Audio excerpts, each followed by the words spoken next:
Good afternoon, everyone. So we are from Team 1, and in this video we are going to talk about how what we did in our report 3B. So there are quite some of examples of the calculations in this report, but I will only explain for one, and you can use the same method for the rest of the calculation. So there are basically two loops in this report. So the first one is a loop 1. Loop 1 is the top column, while loop 2 is the bottom column. So the first condition is plus 5% step change.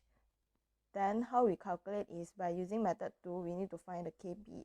And then you need to find the difference between the data, the distillate composition over the difference between the reflux rate. Then you will get your KP value. But since it's using method 2, so we will have to times with the 63% and the 28% in order to get the value. Then we'll take the minimum value 0.978.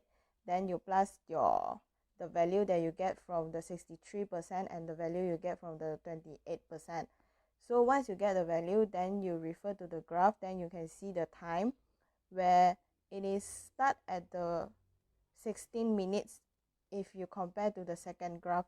So what you get from the value you get from the first graph, you need to minus the value from the second graph. So this is the example. Then you will get your tau using the formula. Then you will get your theta using the formula again, same. Then for GP1, you just insert what you get in your just now, what you calculated for KP, and then the tau, and then for the theta you substitute inside this equation. Yeah. And again, the same thing you use for the minus 5% step change. You repeat the steps. Then once you get the value, you get your GP2. Then we need to find the average parameter for GP1 and the GP2. So you need to compare for KP1 and KP2. You get the average KP. Then the tau, you also get the average value for tau. Theta value also get the average one. Once you get all the average values, then you substitute inside. So this is your GP value, average GP value for the top column. So yeah, this is the one that we shown in this red box. Once you get your average value for GP, then we proceed to the stability analysis, where you need to find your GM, GC, and GV.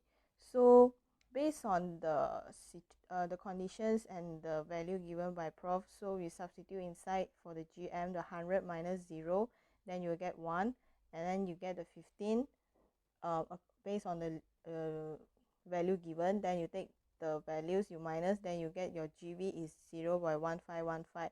So you will get your, then you proceed to characteristic equation, because you have your GP, GV, GM, GC. Then you substitute all the values inside.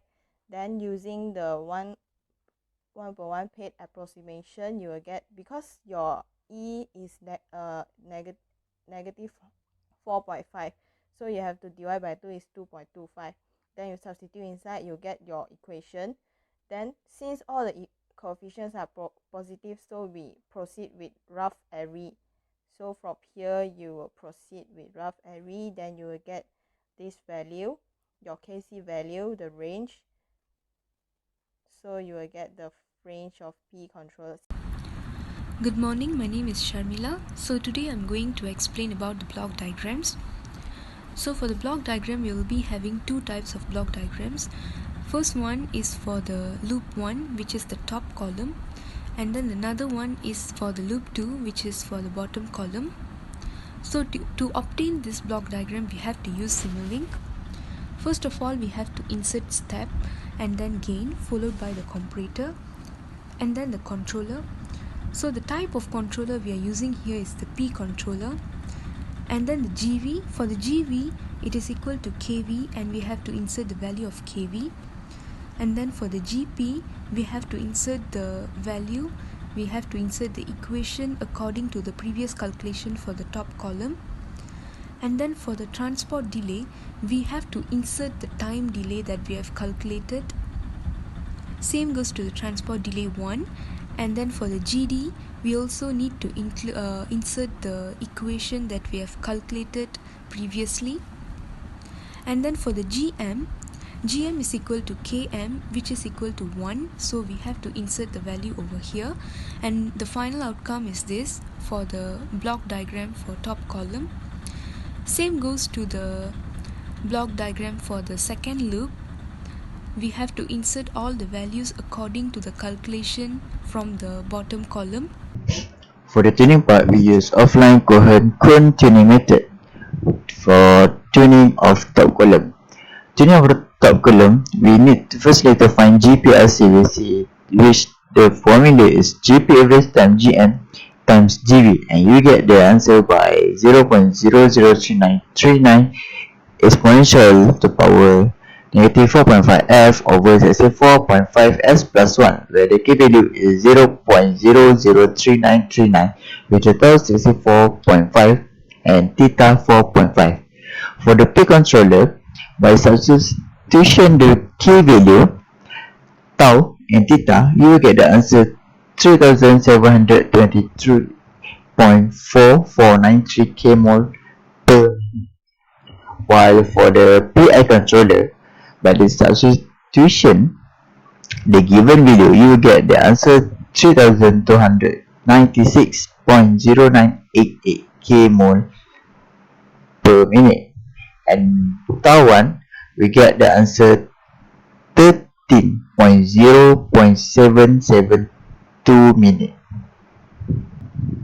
Last but not least, for PID controller, by substitution the value given from the previous calculation, you will get the answer 4915.2351 kilomole per minute, while tau 1 you will get 10.7599 minute. And last but not least, for the tau D, you will get the answer 1.6159 minute. For bottom column tuning, same calculation as the top column tuning by data get from the previous calculation. Next, after using Simulink to tuning the top column of the methanol water distillations column, we get this kind of graph to find the PCU and also KCU. The PCU is the time differences between both peak, where we can see here 29 minus 11.9, we get 17.1, and the KCU, we can find it here, 5802. After obtained for both data, we use it for each controller, P controller, PI controller, and also PID controller, and sub in all the KCU and PCU in the formula to get the KC, tau I, and tau D for each controller. And this is the data for the top column of methanol water distillations column. So this is the graph for the loop 2, which is for the bottom column. So in order to get this graph, we have to use Simulink. We have to tune the P controller to get this type of graph. But at first we will not get a smooth graph like this because it wasn't stabilized yet. So first of all, we have to stabilize it by adjusting the time domain. So we will get this kind of graph. So we have to check the parameters and we will get the value for KCU, which is negative 806.7759, and then to get the value for PCU we have to look at this. So for the peak 1 the time is 7.85 and for the peak 2 the time is 19.8. So in order to get PCU we have to minus 19.8 with 7.85, which will give us 11.95.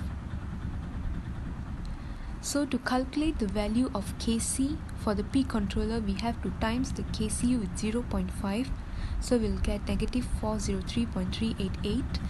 And then for the PI controller, we have to times with 0.45 with KCU. And then for the tau 1, we have to divide the PCU with 1.20, which will give us 9.96 minutes. And then for the PID, we will have KC and then tau 1 and also tau D.